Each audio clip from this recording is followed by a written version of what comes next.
I'm Daniel Gade, Commissioner of the Virginia Department of Veteran Services.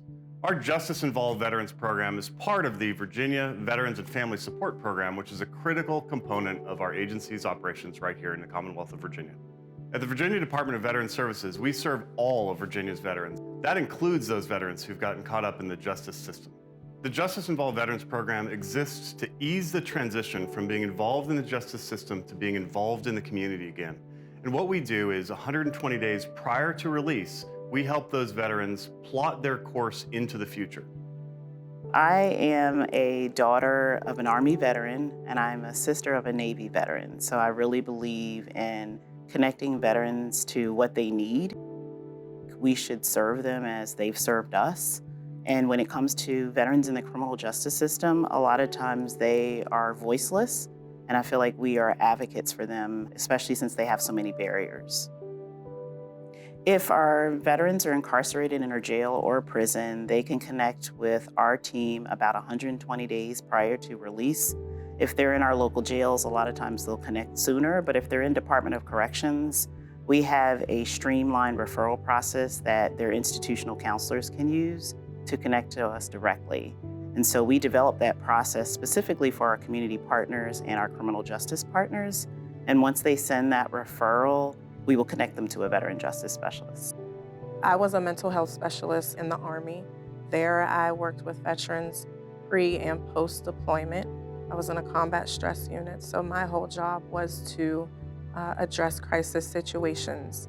So I've seen firsthand kind of where the crisis situation starts and kind of where veterans are able to go after working through some of those obstacles that they've had from combat.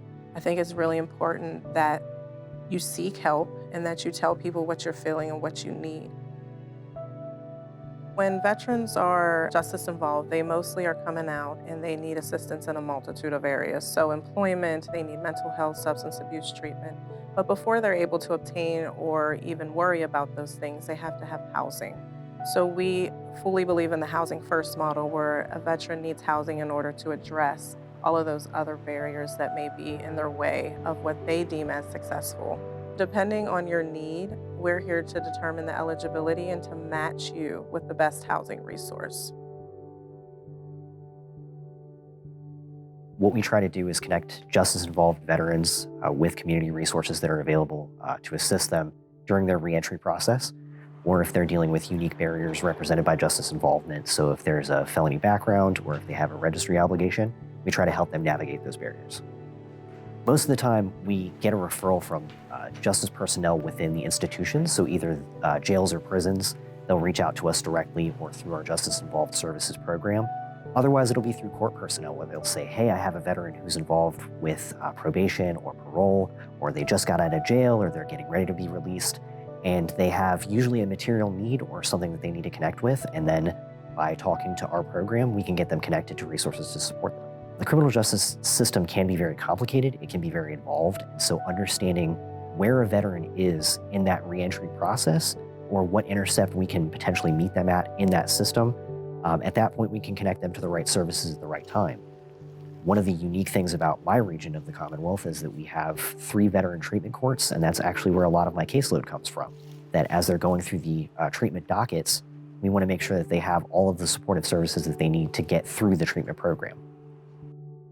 When you have someone navigating reentry and they have a network of support, it is so much more effective than if they feel like they're going through this themselves. Because if they're seeking services and they're coming up empty-handed, a lot of times there is this feeling of, I have nowhere else to go, I don't know what else to do. But it's so much more effective when they can go through that reentry process and be supported by the people that they're interacting with, so that they're not getting frustrated, they're not throwing their hands up and saying, I can't do this. We want to make sure that as people are reentering, that they know they have people in their corner.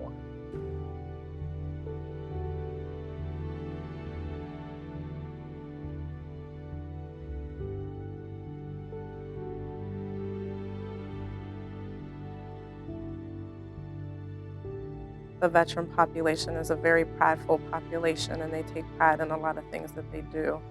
I always tell them that it's okay to ask for help, and that Everybody in this lifetime at one point in their life needed somebody by their side as a support system to get to where they needed to be. So it's okay to ask for help.